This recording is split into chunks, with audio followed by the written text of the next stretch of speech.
Hello, and welcome back to Later Global Cultures. I'm Professor Amy Young, and today we're going to get into Rococo and satire.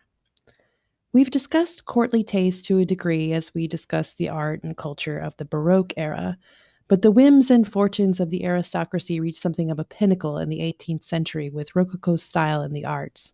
And then, in the latter half of the century, satirical wit tears down aristocratic delusion and ushers in critical thought.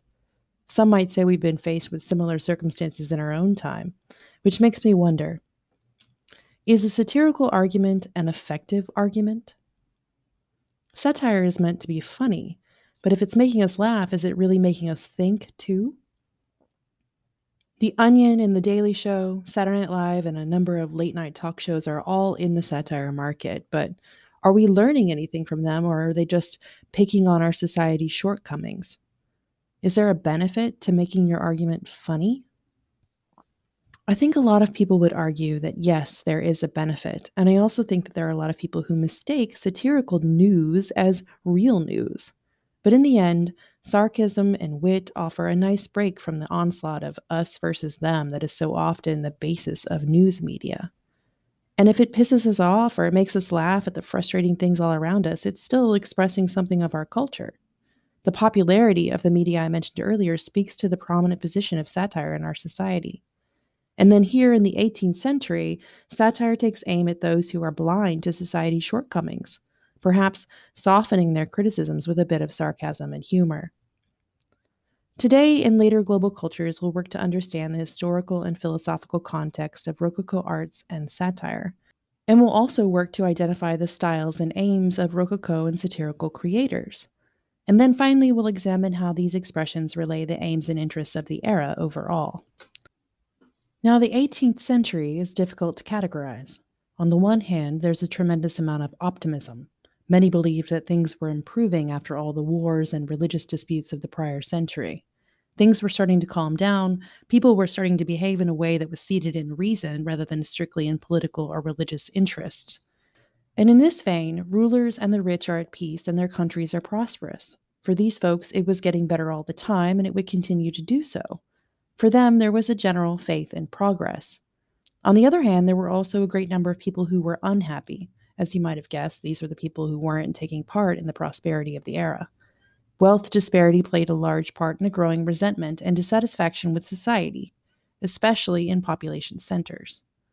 In general, we can read this era as a sort of road to enlightenment, as the 18th century arts and history demonstrate both the obliviousness of the out of touch elite and the interests of social critics who spotlight the follies of the wealthy and ignorant. And here, these two moods exist simultaneously as both optimists and activists use the arts to highlight their position and comment on the age. First, though, we'll take a look at the aristocrats.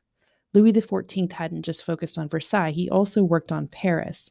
He spent millions on building projects in the city, and he felt so sure in the security of his reign and his French state that he tore down Paris's protective walls and opened up the city. The city's relationship with the Sun King still didn't end well, though. Shortly before his death, there were a series of famines that left many Parisians destitute, and of course, the aristocrats were still holed up at Versailles. After Louis XIV's death, the reign of Louis XV saw that the aristocracy were allowed to return to Paris.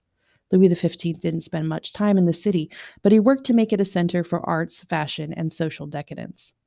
At this time, salons and fêtes galantes were popular in Paris.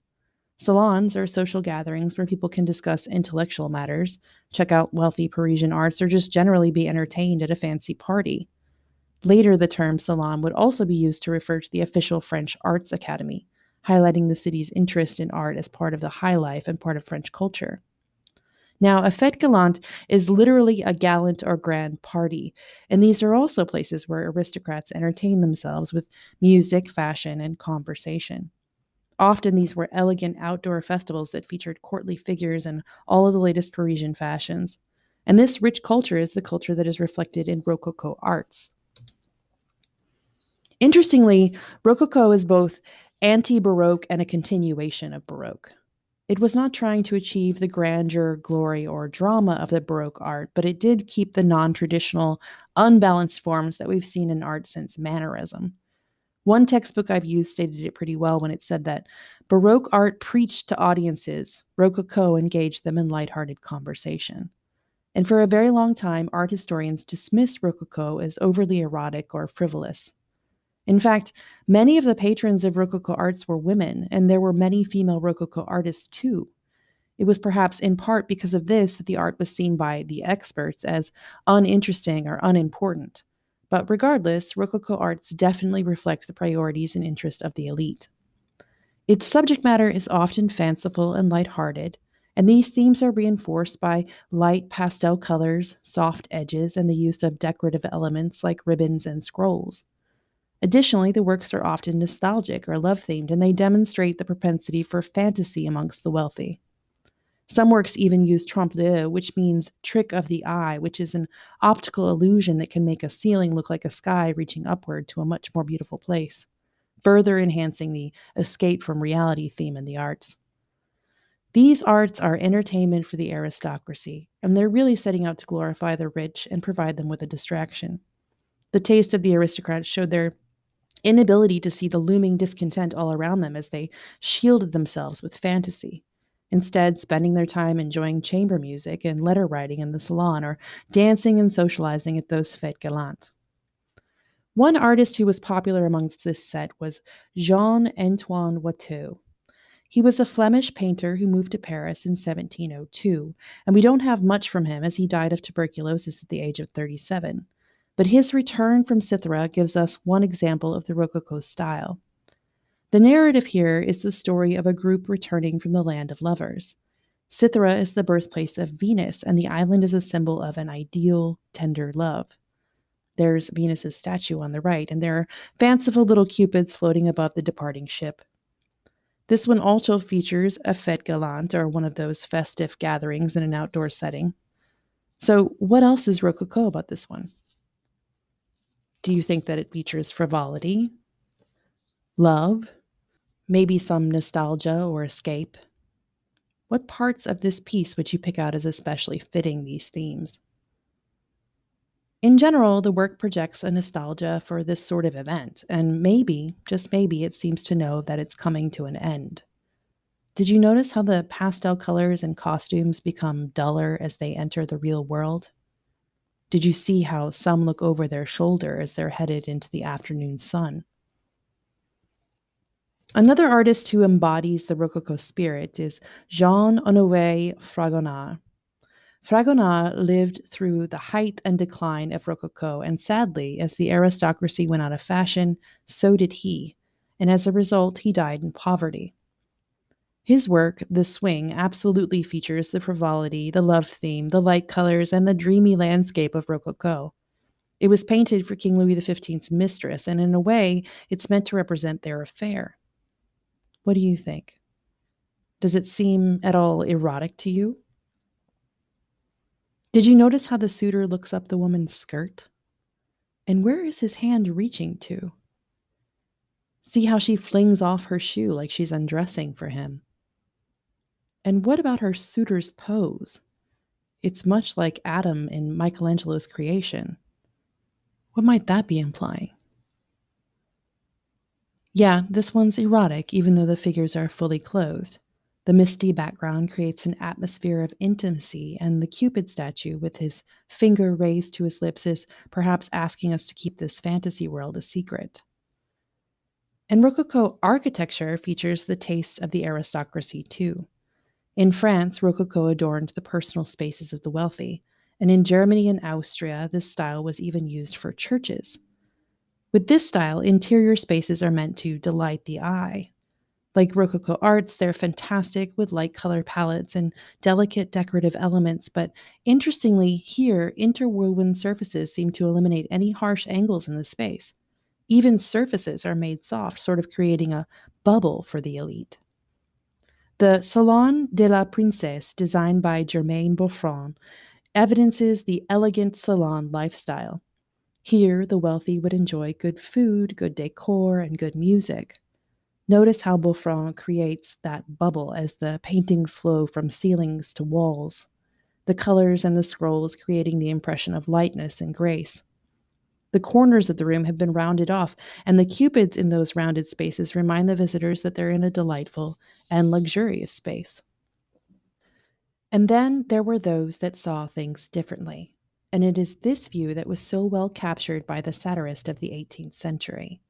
Now, we saw a little of this with Moliere and Cervantes in the Baroque era, but it's important to clarify satire's purpose here. The satirists aren't just having fun, they're pushing for real change. So, satire, as we've seen, uses wit and sarcasm to expose societal vice or folly, and Moliere in particular was pretty good at this. Here in the 1700s, we see satire again, but this time we see it in satirical and moral paintings, as well as in writings. In both, satire calls attention to immoral nobility, so no more protecting any of them like Moliere did. And it calls attention to the mistreatment of the poor, not just by noting that there are poor folks out there, but also by commenting on the ignorance of the elite. William Hogarth of England gives us satirical caricatures and moral paintings, and later these types of arts develop into cartoons for mass publication. Hogarth had seen the harder side of life, and he had something to say about social injustice and hypocrisy. He was born into a poor/middle class family, and because of his father's financial dealings, he lived in a debtor's lodging for 5 years as a very young boy. Needless to say, he was heavily influenced by 18th century life, and he believed that art should have moral as well as aesthetic qualities. The work we're looking at here illustrates concerns for declining morals in English society. This one was created for a series of modern morality paintings called Marriage à la Mode, or Marriage After the Fashion, and each one includes a narrative of sorts.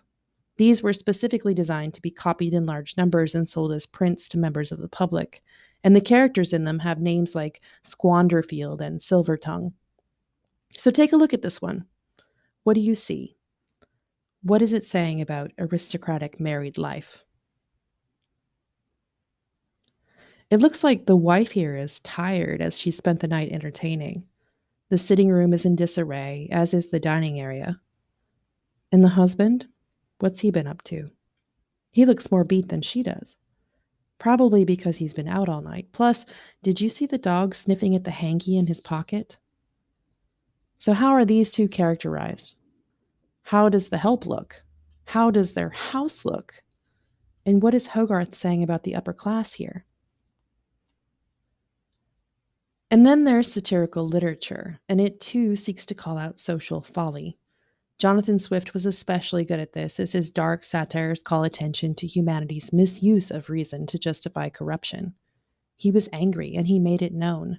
He told his friend Alexander Pope that he hated the human race as a whole, and he was so disgusted by humanity that his epitaph, which he wrote himself, read that he'd gone to where savage indignation could no longer hurt his heart. In a criticism of the ideas about rational thought that were becoming so popular, he determined that humans were not necessarily rational, they were just animals capable of reason. One of his works was especially popular as a children's story.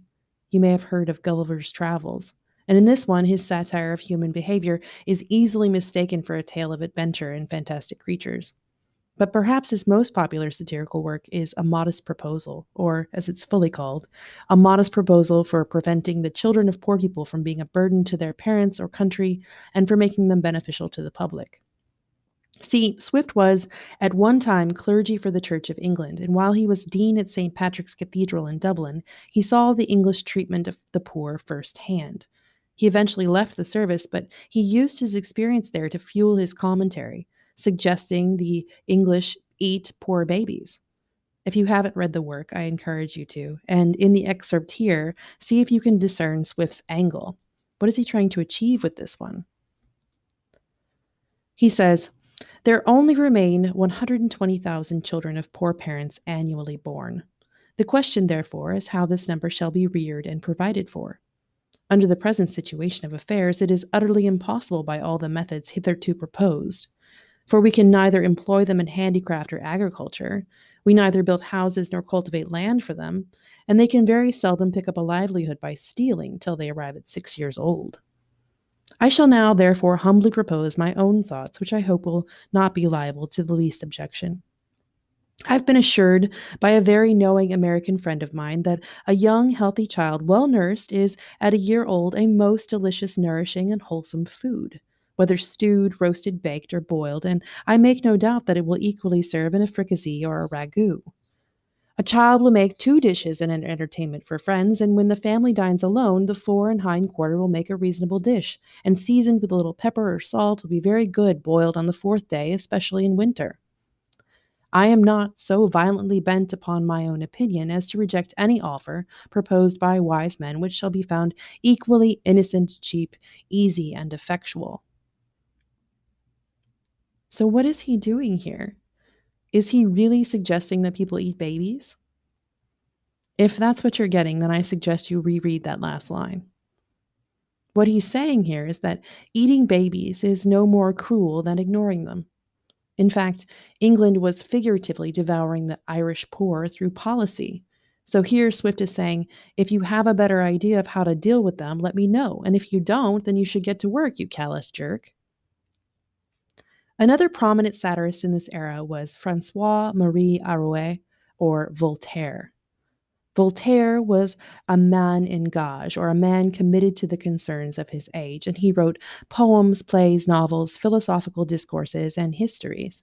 Many of his writings, though, pointed out aristocratic injustice, and he even spent some time in prison for his views. As you can imagine, Louis XV wasn't a big fan. He wasn't a fan of intellectuals in general, but while Voltaire was living in Prussia, Louis XV hired Voltaire to gather intel from the Germans for him. So I guess, in addition to all of his other accomplishments, Voltaire moonlighted as a spy. He didn't get the intel that the king needed, but he was appointed the royal historian. So Voltaire was a prominent figure in French society. He was a firm believer in the importance of freedom of thought. He despised intolerance and bigotry, and he believed that humanity should be free to think however it chose, even if those views were pessimistic. He blamed superstition for the unreasonable optimism and blindness in society, and he called for his culture to écraser l'enfant, or crush the infamous thing. For him, the infamous thing was any sort of fanaticism that bred prejudice or superstition. So it could be an ignorant adherence to unjust rule. Just because the guys are in charge doesn't mean they're right. It could be a misguided self importance, the idea that someone deserves power just because they have it. Or it could be an unnatural fear of God or a blind adherence to religion. Incidentally, he commented how he believed in God but distrusted religion. Voltaire's most well-known satirical work is Candide, and again, I highly recommend that you read it. In this work, Voltaire satirizes the folly of unreasonable optimism. See, in his era, there are other thinkers who deny the possibility of evil and insist that man is inherently good. So this work is, in part, a criticism of them. Candide, or the optimist, is the star of the story, and throughout the tale he undergoes many misfortunes. There's war, poverty, religious bigotry, trial by inquisition, shipwreck, and lost love, to name a few. All the while, though, Candide and other characters hold fast to the optimism that the story's philosopher/professor, Pangloss, has shared as the true way of the world. And they do this even when being optimistic is wholly ridiculous and makes no sense for the situation in which they find themselves. Seriously, you should read it. It's very Monty Python-esque in nature. It's not that long, and I think it's hilarious. Meanwhile, here's an excerpt. In this bit, Candide is surprised to see Pangloss again, especially after he's seen Pangloss executed. See if you can tell how Voltaire is pointing out the folly of unqualified optimism. He writes, "But you, my dear Pangloss," said Candide, "how can it be that I behold you again?" "It is true," said Pangloss, "that you saw me hanged. I should have been burnt, but you may remember it rained exceedingly hard when they were going to roast me. The storm was so violent that they despaired of lighting the fire, so I was hanged because they could do no better. A surgeon purchased my body, carried me home, and dissected me. He began with making a crucial incision from the navel to the clavicle. One could not have been worse hanged than I was. The executioner of the Holy Inquisition was a subdeacon and knew how to burn people marvelously well, but he was not accustomed to hanging. The cord was wet and did not slip properly, and besides it was badly tied. In short, I still drew my breath when the crucial incision made me give such a frightful scream that my surgeon fell flat upon his back, and imagining that he had been dissecting the devil, he ran away, dying with fear, and fell down the staircase in his flight. His wife, hearing the noise, flew from the next room. She saw me stretched out upon the table with my crucial incision. She was seized with yet greater fear than her husband, fled, and tumbled over him. When they came to, I heard the wife say to her husband, "My dear, how could you have dissected a heretic? Do you not know that these people always have the devil in their bodies?" Then Voltaire goes on to describe further misfortunes. "Well, my dear Pangloss," said Candide to him, "when you had been hanged, dissected, whipped, and were tugging at the oar, did you always think that everything happens for the best?" "I am still of my first opinion," answered Pangloss, "for I am a philosopher, and I cannot retract." And there, in a nutshell, you have it. The 18th century is a gross display of wealth and a pinch of social criticism. And as such, the pot of social hierarchy is stirred and the Enlightenment gets boiling. Until next time.